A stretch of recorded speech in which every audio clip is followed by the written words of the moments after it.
Have you seen a perfect leader yet? Or is there something called a perfect I've seen a perfect leader, yes. I'm a strong believer of our Prophet Muhammad, peace be upon him. It's not only my statement to him. Those who study the life of Prophet Muhammad, peace be upon him, in a very, very close, have decided that he has almost 57 qualities of leadership, which all the business schools worldwide, they have tried together what is the qualities of the leadership, and they came up to almost together, when they summed them up, about 57 qualities. And Michael Hart is American Jewish historian, back in 1978, has written a great book. That book has sold more than 5 million copies so far of that book, and that book still exists, called The 100 Influential Persons in the History. And he put Prophet Muhammad, peace be upon him, on the first. And he said, I know that is going to be a very, very big debated point, being being a Jewish and being against the Christians and the other leaders who made in the scientific turn and other. But he said this is a very fair assessment. After studying his life, I came to know that yes, he possesses all those leadership qualities. So I strongly believe on that. And a person who keeps learning. Myself, I believe even the office boys around here, even those who, have low-key positions, as we say, they do have a leadership qualities within themselves. Prophet Muhammad, may peace be upon him, had 57 qualities of leadership. Can you tell me, Nutan, one quality which you consider the most important in a leader? Ability to take a decision. To take a decision. Even I believe Prophet Muhammad, peace be upon him, as a perfect leader. Even when we are doing the business, I take the reference of how he used to do the business and how he used to talk to the people and the ways of creating leaders for tomorrow. Can you tell me one quality amongst this? Yeah, he had advised that when you want your children to be a leader, never have an harsh behavior. A leader should not be harsh. Yeah. Dolly, one characteristic of a leader you think is very important? Yes, I've thought about it. I guess after thinking a lot, one quality a leader should possess is persistence. Yes, I think after taking a decision, the leader should stick through the goal. There might not be an easier way out. The followers might not follow you after some time. So the leader, if he's very sure about the goal, I guess he should stick on to it. Persistence, she says. Have you had failures in your 10 years as DG in your life?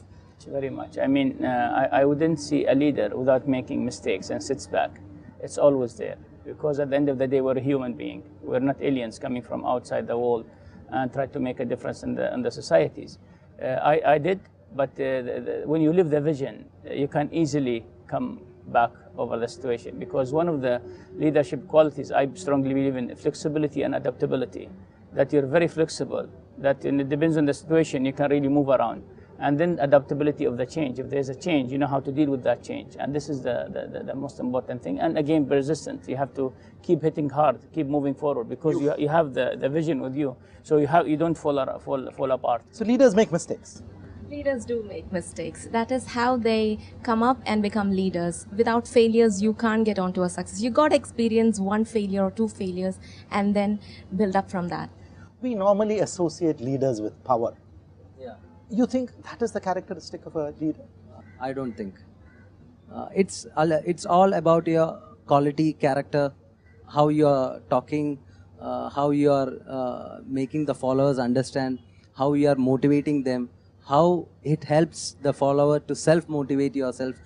It all depends on that. See, only having the power doesn't What do make you sense. think is the most powerful power that a leader has? To my mind, it's the power. The leader's power is the power to influence people. Right. The power to convince them, Communicate. Communicate and influence them. Communication, because they say great leaders are great communicators, by all means. Yet you need the power. You need your followers should know that you're really strong enough. You can defend them, you can protect them. So you need to have the physical evidence that you're really strong enough first. Second, leadership is about communication. And communication, you need to understand the way how your followers, accept the statement or the vision you say, because not of them are good listeners, right? So sometimes you need to use the body language to convince them of a certain way to communicate a certain message. So leadership is about qualities, not even in the communication. I call it communication management, because you have to manage your communication when you communicate a certain message, because not all the three or all four of us now we get what I said at the same time. You know, the body language itself, the facial expression, the tone of my speech is very important. So it's about managing your communication, I should say. It's not communication only, it's managing communication. Right. When you talk about power, it's again relative. It could be different power statements that you put across. For example, for a tyrannical leader, it could be a physical power. For a democratic leader, it could be power of vision. It could be a power of strategy for a business leader. So it differs. Does democracy produce good leaders, or does heredity produce good? Does democracy produce rabble-rousers who fool you for some time and then move on? Do you think democracy is a breeding ground for producing good leaders or not? See, we have the good leaders as politicians. We have the worst leaders also. So, see, if you are a fake leader, today or tomorrow, people will come to know. So, if you are a good leader, even if you have left the world, like doctor said, the grave speaks. Grave speaks. Yeah. On the other hand- Democracy is a minority representation of a majority sentiment. A leader need not follow the majority sentiment. He must be able to see far beyond it. So democracy, I do not think, is the best place for leadership skills. It is for managing expectations. There is no particular best place for breeding a leader. Definitely democratic leaders we do have. However, I kind of feel that the people who chooses and votes this leader as a democratic leader, they also play a part of being leaders by themselves. So everybody have that quality, that innate quality in them to come up and being a leader.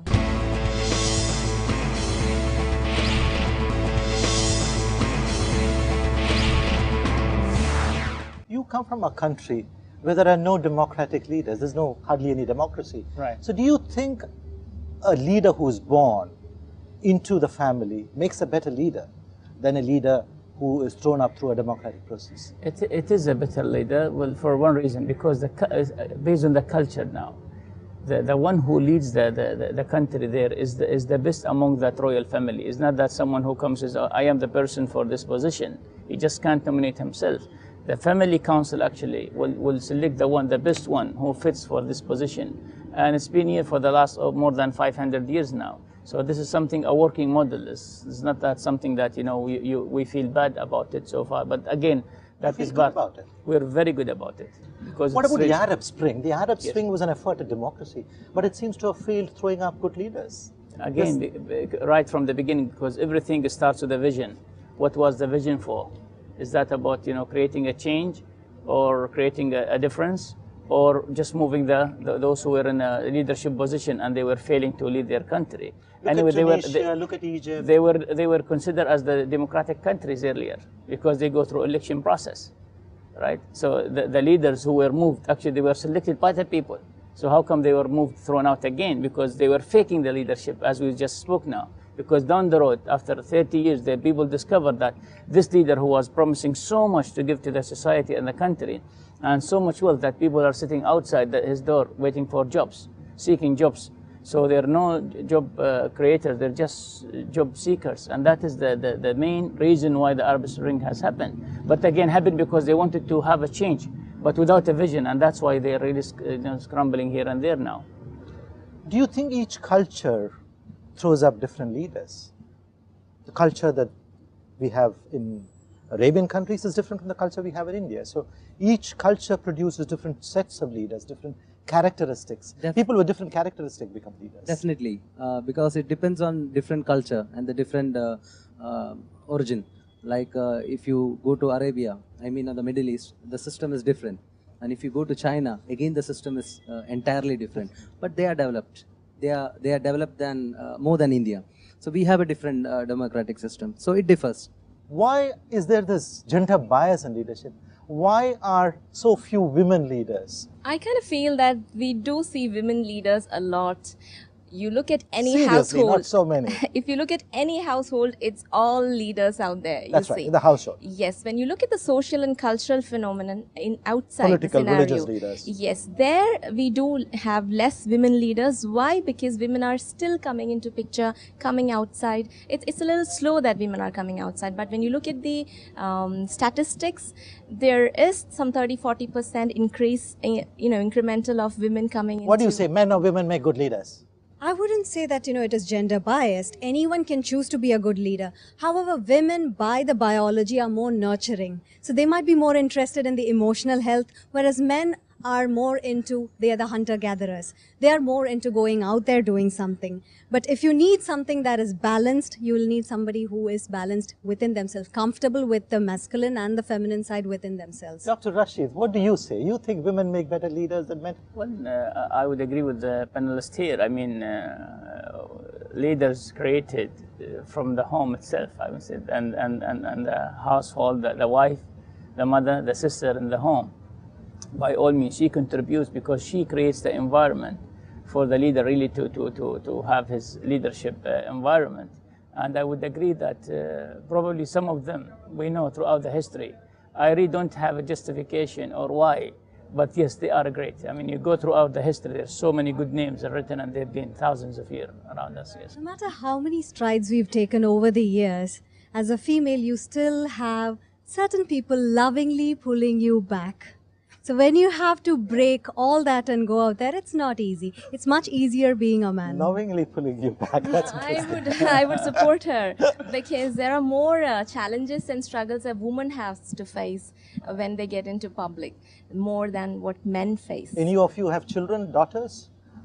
You have a daughter. I do have You a won't daughter. lovingly pull her back, would you? I know, I'm really the one who's pushing her forward to come and really. Let me ask two final Right, questions. please. Do we need leaders? We do need, certainly we do. Can't we have a world without leaders where everybody is? Will be difficult. Will be difficult. The way how the human kind created this, we need leadership. And finally, my own point of view, we talked about so many different characteristics a leader has. To my mind, the greatest characteristic a leader should have is love. Love of his followers, love of his people. Isn't love the most important characteristic? It is one of them. Actually, there are four reasons for a better life. You need to love, to learn, leave a legacy. And love is one of the goals of life, actually. So for all those out there, young people who have not been lucky to be born leaders, never mind. You can train yourself and become a leader on your own right. There is that possibility for you. Thank you for watching this show. Thank you for listening to us. Thank you, Dr. Aleem, once more for being with us, coming all the way from Sharjah. Be sure to be back next week to watch the next episode of Youth Xpress.